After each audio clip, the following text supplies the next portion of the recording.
राहुल गांधी का छात्रों से संवाद, डिग्री के बाद रोजगार या बेरोजगारी का अंधेरा। नमस्कार, आप देख रहे हैं न्यूज ब्लॉग्स।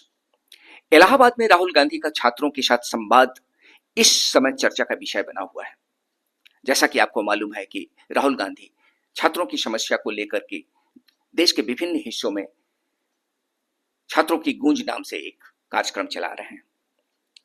तो इस कार्यक्रम के तहत वे आज इलाहाबाद में अपना वक्तव्य दिया। इस कार्यक्रम में कही गई बातें सिर्फ एक राजनीतिक भाषण तक सीमित नहीं था, बल्कि उन्होंने देश के युवाओं के सामने खड़े उन सवालों को उठाया जिनका सामना आज करोड़ों छात्र कर रहे हैं। शिक्षा, रोजगार, पेपर लीक, सार्वजनिक क्षेत्र और सत्ता तथा कारपोरेट के बढ़ते प्रभाव का सवाल। राहुल गांधी ने कहा कि देश में सार्वजनिक क्षेत्र को लगातार कमजोर किया जा रहा है और इसका सीधा असर रोजगार तथा युवाओं के भविष्य पर पड़ रहा है। उन्होंने छात्रों के सामने एक बेहद गंभीर स्थिति की तस्वीर रखी। उन्होंने कहा, आपके पास डिग्री होगी लेकिन फॉर्म भरने के लिए पैसे नहीं होंगे। पैसे होंगे तो पेपर लीक हो जाएगा। यह बात भले ही राजनीतिक आरोप के रूप में कही गई हो, लेकिन इसके पीछे छात्रों की एक वास्तविक चिंता दिखाई देती है। आज लाखों युवा वर्षों तक प्रतियोगी परीक्षाओं की तैयारी करते हैं। परिवार अपनी बचत के जो भी होते हैं वो खर्च कर देते हैं अपने बच्चों के कैरियर बनाने पे। छात्र फीस और फॉर्म भरने का पैसा जुटाता है, और यदि परीक्षा की प्रक्रिया ही विवादों में घिर जाए तो उस युवा के सामने सिर्फ आर्थिक नहीं बल्कि मानसिक सामाजिक संकट भी पैदा हो जाएगा। राहुल गांधी ने सार्वजनिक क्षेत्र के कमजोर होने को भी युवाओं के भविष्य के साथ जोड़कर देखा। आखिर पब्लिक सेक्टर इतना महत्वपूर्ण क्यों है? क्योंकि सरकारी कंपनियां केवल कारोबार नहीं करती बल्कि वे रोजगार भी देती है। देश की आधारभूत अर्थव्यवस्था को मजबूत करती है और रणनीतिक क्षेत्रों में सरकार की भूमिका भी सुनिश्चित करती है। ऐसे में सवाल यह है कि यदि सार्वजनिक क्षेत्र लगातार सिकुड़ता गया और निजी क्षेत्र में रोजगार की पर्याप्त संभावनाएं नहीं बनी तो आने वाली पीढ़ी के लिए अस्थायी रोजगार के अवसर कहां से आएंगे? राहुल गांधी ने विश्वविद्यालयों की स्वायत्तता और राजनीतिक हस्तक्षेप को लेकर भी सवाल उठाए। उन्होंने आरोप लगाया कि संघ से जुड़े लोगों को विश्वविद्यालयों में महत्वपूर्ण पदों पर बिठाया जा रहा है। यह एक राजनीतिक आरोप है, लेकिन इसके साथ ही बड़ा लोकतांत्रिक प्रश्न भी जुड़ा है। क्या विश्वविद्यालय सत्ता के प्रभाव से स्वतंत्र रहेंगे? विश्वविद्यालय सिर्फ डिग्री देने की जगह नहीं होती, वे विचार, बहस, असहमति, लोकतांत्रिक चेतना के केंद्र होते हैं। ने कहा था सोशल, पॉलिटिकल, इकोनॉमिक, ये देखिए ये है इकोनॉमिक, पैसा, अदानी, इनकी आमदनी 10 साल में 30 गुना बढ़ी है। ये पहले ग्लोबल रिच लिस्ट में 600 नंबर पे हुआ करते थे, 10 साल के अंदर ये दूसरे नंबर पे पहुंच गए। ये पूरे सिस्टम को फाइनेंशियल सपोर्ट देते हैं। बीच में पॉलिटिकल, मोदी जी, अमित शाह जी, बीजेपी का बैलेंस 150 करोड़ रुपए का होता था बैंक में, आज इनका बैंक बैलेंस 10,000 करोड़ रुपए का है। 10,000 करोड़ रुपए का एक पॉलिटिकल पार्टी का बैंक बैलेंस।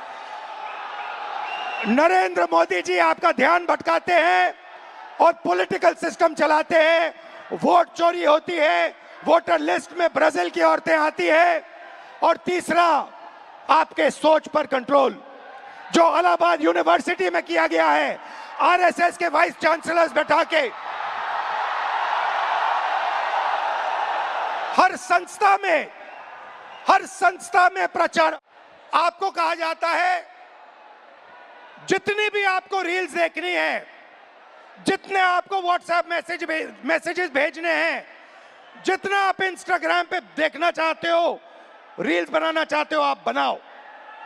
भाई और बहनों, ये 21वीं सदी का नशा है।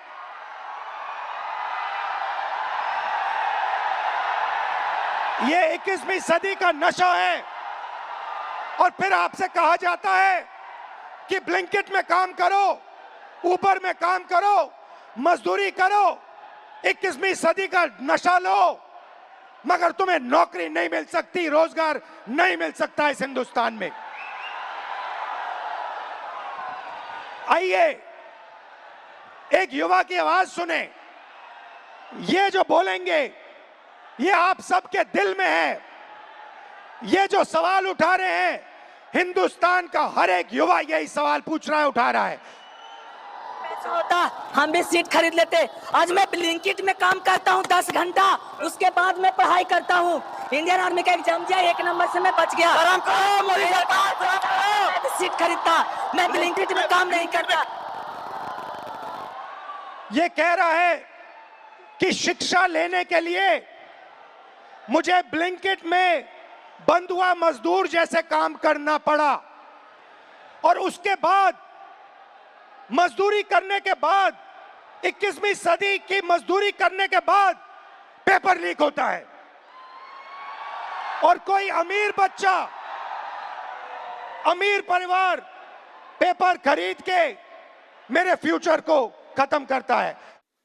यदि छात्र सवाल पूछना बंद कर दे और विश्वविद्यालयों में स्वतंत्र विचार की जगह राजनीतिक नियंत्रण बढ़ जाए, तो इसका असर सिर्फ शिक्षा पर नहीं बल्कि लोकतंत्र पर भी पड़ेगा। राहुल गांधी ने सत्ता और कारपोरेट संबंधों पर भी सवाल उठाया। उनका आरोप है कि देश की आर्थिक ताकत और राजनीतिक शक्ति का केंद्रीकरण लोकतंत्र के लिए गंभीर चुनौती बन सकता है। यहां एक महत्वपूर्ण सवाल है, देश की संपत्ति और संसाधनों का आखिर लाभ किसे मिल रहा है? अगर आर्थिक अवसर कुछ सीमित हाथों में केंद्रित होते चले गए और दूसरी तरफ युवा बेरोजगारी से जूझता रहे, तो असमानता का संकट और गहरा हो सकता है। आज उसी असमानता का प्रतीक है जंतर मंतर पर छात्रों का आंदोलन। राहुल गांधी ने छात्रों से कहा कि देश की कमान अब नई पीढ़ी के हाथों में है, लेकिन यह सिर्फ एक नेता का संदेश नहीं होना चाहिए। युवाओं को अपने सवाल उठाने होंगे, उन्हें पूछना होगा, नौकरियां कहां हैं? परीक्षाओं में पारदर्शिता कहां है? पेपर लीक क्यों होते हैं? शिक्षा महंगी क्यों होती चली जा रही है? सार्वजनिक क्षेत्र क्यों कमजोर हो रहा है? और विश्वविद्यालयों की स्वायत्तता कैसे सुरक्षित रहेगी? क्योंकि लोकतंत्र में सवाल पूछने वाला युवा ही भविष्य की दिशा तय करता है। इलाहाबाद से निकली यह आवाज इसलिए महत्वपूर्ण है क्योंकि यह देश के छात्रों के भविष्य से सीधे जुड़ी हुई है।